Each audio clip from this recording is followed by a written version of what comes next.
We were in a very good position, and Anthony Taylor was in a better position to give the penalty. Yeah. What's your view on it? Because when we look at this clear contact, isn't there, sure, on Bruno Fernandes? Yeah, there is contact on it, and what was good about the referee is that he kind of thought about it for a little while, and then he gave it. And when you look at it, you know, obviously when you slow it down, you can see the contact, but it's a penalty, and you know, people can say whatever they want about, oh, that's never a penalty. It's the current climate and the way that the penalties are given, there's a contact. There, we can say what we want about how soft it is to go down for. It's a penalty. It's clever. It's clever. It's clever. I think it's a It's penalty. what? It's clever. He's a good good clever skill, player. Obviously, no doubt he'd put it in the back of the net, but maybe because it's Bruno, people criticise it. But he gets caught. He's got smart. It's a smart play. You say the defender, stay on your feet. He dives in. He catches him. I think it's. I don't think it's just Bruno though. All players now, any contact they feel in the box, they're going down. Particularly because the way he goes down, it's a slight delay, but he's smart and he knows he gets caught. I mean, contact does not mean a foul automatically. No. Obviously, it's to do with degree. But I think when you look at that, it's hard to argue against it being given, isn't it? I think in the middle of the VAR times, it was so refreshing to see a referee to managing the situation. It's contact. That means that Liam showed that the moment that he goes to ground and you don't touch the ball, now is the referee. The referee needs to judge was that contact enough to put him off. Obviously, if Bruno gets a kick in the leg, he cannot do the same step that he was going to do without the contact. So I thought that was a very good piece of refereeing. Absolutely. And he took a little bit of time to replay the film in his own mind, didn't he? Go, yep, I saw that, definitely penalty.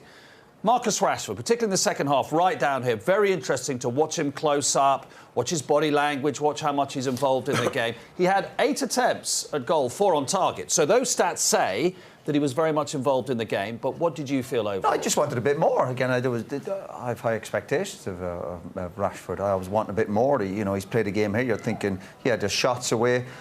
He's got, I think, one or two bad habits where he's stopping the ball and he's trying little flicks at the wrong time. I don't think he runs in behind enough.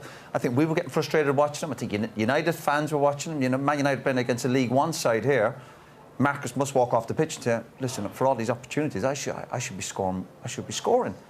Or certainly providing more assists for some of the players. And it may be a bit harsh, but that's because we expect a lot from him. He should be more explosive. It's just these little details. I'm looking for some of the senior players to be having a go at him.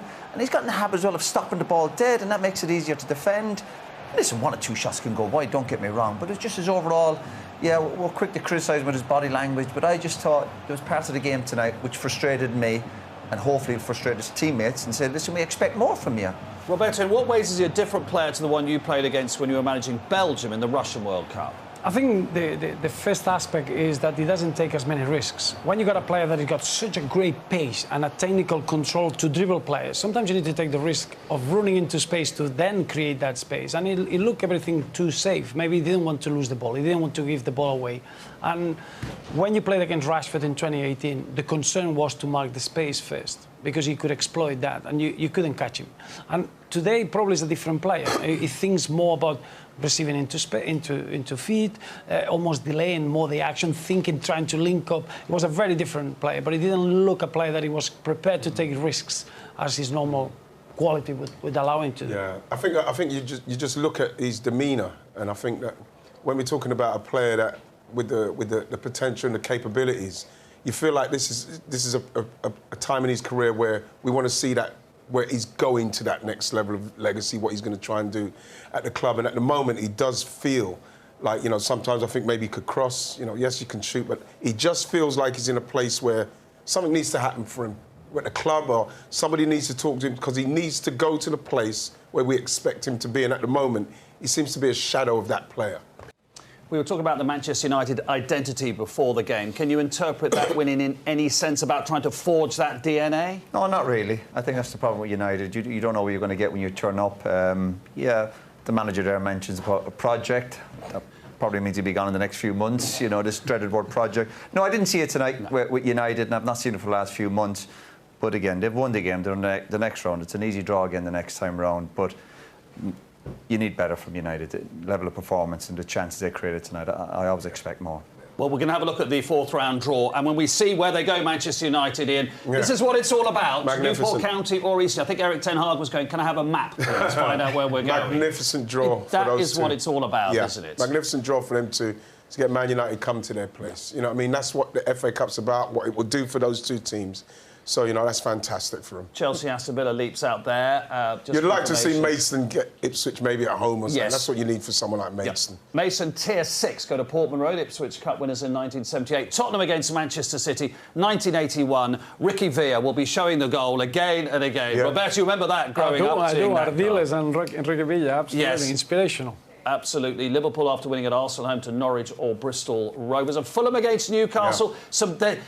Obviously, there's Tottenham against Manchester City, two huge clubs, but quite a lot of them have been kept apart as well. So it's always an interesting stage of the Cup, that, isn't it? Well, yes, it is. And then we were saying before about the draw and who you get. You know, you look at United now, they've got either Newport or Eastleigh. You know, you look at Liverpool and who Liverpool got at home. It's kind of like when the draws start going for you, you like to think maybe this might be our time, you know. So we'll see how it works out.